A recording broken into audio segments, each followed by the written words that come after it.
बिस्मिल्लाहिर्रहमानिर्रहीम। आज की बात में आज हम बात करेंगे हकीम लुकमान रहमतुल्लाह अलैह का। हमने एक सेशन किया था, उसका सिलसिला है। तो आज हकीम लुकमान रहमतुल्लाह अलैह का दूसरा सेशन है। तो उनमें हमने उनके दौर की बात की थी कि किस दौर के थे। तो हज़रत दाऊद अलैहिस्सलाम के दौर के थे। तो बहुत सी कन्फ्यूजन होती है, बहुत सी इनकी बायोग्राफी नहीं मिलती कि किस दौर में वो रहे हैं।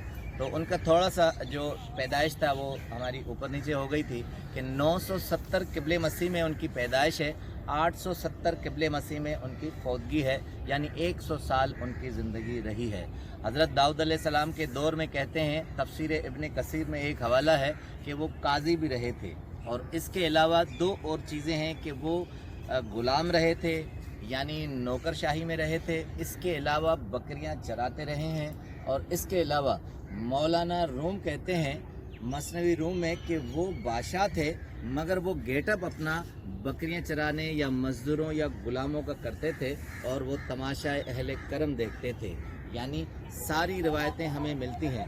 तफसीर इब्न कसीर में एक चीज़ और है, वो कहते हैं कि एक मर्तबा एक मजलिस में ख़िताब फरमा रहे थे हकीम लुकमान रहमतुल्लाह अलैह। तो वहाँ एक शख्स आया, कहा कि तुम वही हो जो मेरे साथ बकरियां चराते थे।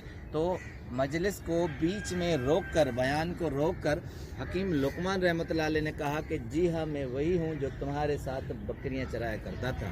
तो एक रिवायत ये मिलती है कि वो बकरियां चराते थे और ख़ुद उन्होंने इस चीज़ को माना था। अब दूसरी रिवायत आते हैं कि वो बादशाह भी थे। तो तफसीर इब्न कसीर में बड़ी ज़बरदस्त ऑब्ज़र्वेशन है।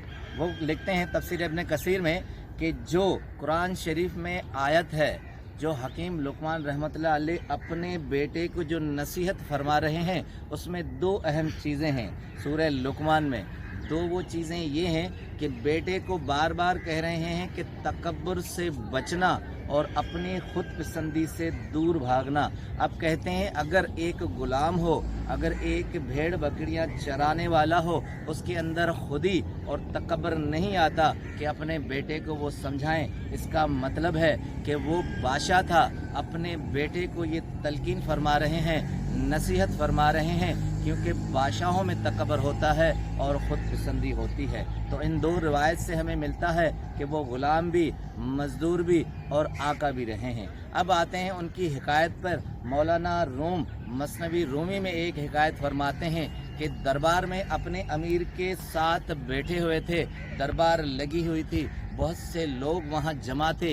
ये अक्सर हमें महमूद गजनवी से रिवायत मिलती है, मगर ये हकीम लुकमान रहमतुल्लाह अलैह की रिवायत है। तो मौलाना रूम कहते हैं कि दरबार लगी हुई थी, वहाँ तरबूज चूँकि हकीम लुकमान रहमतुल्लाह अलैह को बहुत पसंद थे और वो उनके ख़ास ग़ुलामों कहें या नौकरशाही में शामिल होते थे और समझदार लोगों में शामिल होते थे।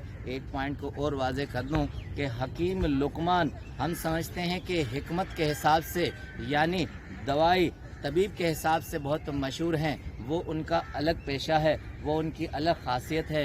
हिकमत हम लेते हैं विज़डम से। हकीम लुकमान रहमतुल्लाह अलैह को हिकमत, अक्लमंदी और विज़डम के हिसाब से हकीम लुकमान कहा जाता है। बाद में ये सारी खुसूसियात आती हैं। आते हैं हिकायत पर।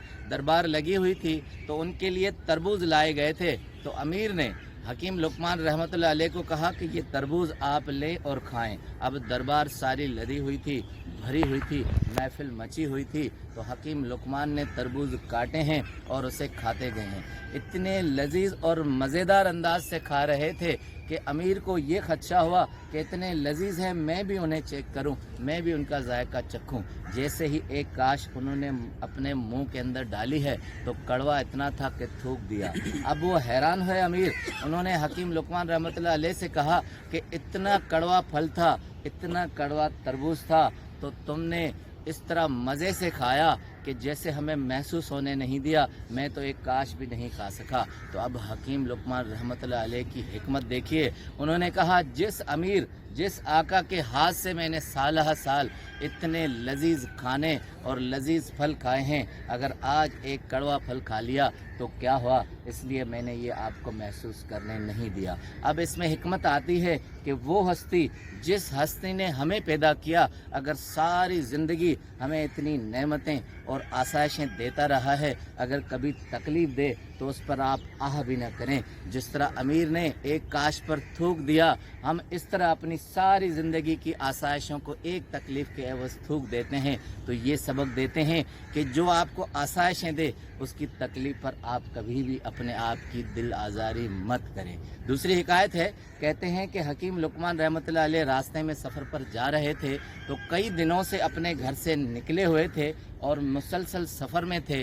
तो वहाँ उनका एक हमसाया मिल गया रास्ते में, तो उनसे दुआ सलाम हुई, हाल अहवाल पूछा। उन्होंने कहा मैं आप ही की तरफ से आ रहा हूँ। और उन्होंने पूछा कि फिर मेरे वालिद साहब जो बीमार थे उनकी हालत क्या है और वो किस तरह हैं। तो उसने कहा ठंडी आह भर के कि आपके वालिद साहब इस दुनिया से गुज़र गए। अब हकीम लुकमान रहमतुल्लाह अलैह ने एक ठंडी आह भरी और कहा कि मैं आज अपनी ज़िम्मेदारी से आज़ाद हो गया।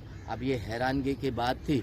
फिर बातों में पूछा कि मेरी अहलिया किस तरह है, घर वाले किस तरह हैं। तो कहा कि तुम्हारी बीवी भी इस दुनिया से चल बती। फिर कहते हैं हकीम लुकमान रहमतुल्लाह अलैह ने फिर ठंडी आह भरी और कहा कि आज मेरी कमर टूट गई। अब कहते हैं दोनों जवाब में एक मसलियत थी। तो हमसाए को ये तशनगी हुई कि आखिर इस जवाब का क्या मतलब है। तो हकीम लुकमान रहमतुल्लाह अलैह ने कहा चूँकि माँ बाप हमारी ज़िम्मेदारी होती हैं, हम उनकी खिदमत करना अपना फ़र्ज़ समझते हैं। तो आज जैसे वालिद साहब मेरी ज़िंदगी से चले गए तो मैं उन फ़राइज़ से आज़ाद हो गया।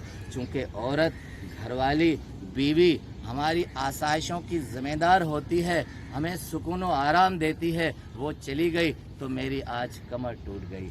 तो हकीम लुकमान की इस विज़डम से हमें पता चलता है कि ये चीज़ें कितनी हमारी ज़िम्मेदारी की होती हैं। हमने कहीं ज़िम्मेदारी का सबूत देना होता है और कहीं दूसरे हमारी ज़िम्मेदारी का सबूत देते हैं। आखिर में एक छोटी सी और रिवायत है कि हकीम लुकमान रहमतुल्लाह अलैह कहीं जा रहे थे, तो एक मुसाफिर ने उनसे रास्ता पूछा कि इस गांव से उस शहर तक रास्ता कितनी दूर है, कितना वक्त लगेगा। तो हकीम लुकमान रहमतुल्लाह अलैह ने उनकी तरफ देखा, कहा कि थोड़ा सा चल कर दिखाओ। वो हैरान हुए, थोड़ा सा चले और उसके बाद कहा कि रुक जाओ, 2 घंटे लगेंगे गांव से शहर जाने में। तो उसने कहा इतना मुख्तसर और छोटा जवाब था, पहले क्यों नहीं दिया। कहा कि मैं तुम्हारे कदम देख रहा था, जिस कदम की मुसाफत से तुम चलोगे उस रफ्तार से सफ़र तय होगा, इसलिए मैंने कहा कि जिस तरह तुम चल रहे हो 2 घंटे लगेंगे। इस हिकमत से हमें पता चलता है कभी भी ज़िंदगी में कोई भी आपसे मशवरा मांगे,